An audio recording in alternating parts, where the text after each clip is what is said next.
Nainisho kinyota numa taramenya ko hari isoko nzizi dudu pisa iva mu rubavu rwa Yesu. Ariko ngeze kuri Yesu shira inyota, ngeze kw'iriba nywaho numva ndahembutse nyiriro. Iriba ny'umugwaneza uwo ni Yesu, isoko imara inyota.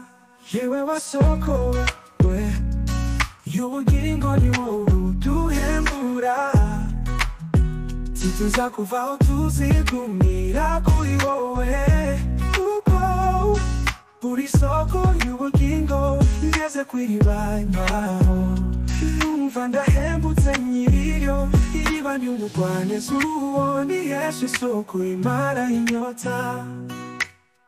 Yewe wasoko we y'ubugingo ni wowe uduhembura, tituza kuvaho tuzigumira kuri wowe, kuko uri soko y'ubugingo. Ngeze kw'iriba nywaho numva ndahembutse nyiriro. Iriba ry'umugwaneza uwo ni Yesu, isoko imara inyota. Ngeze kw'iriba nywaho numva ndahembutse nyiriro. Iriba ry'umugwaneza uwo ni Yesu, isoko imara inyota.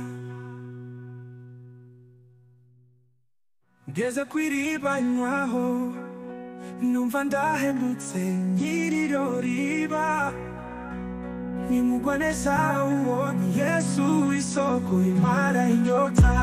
Ngeze kw'iriba nywaho numva ndahembutse nyiriro. Iriba n'umugwaneza uwo ni Yesu, isoko imara inyota.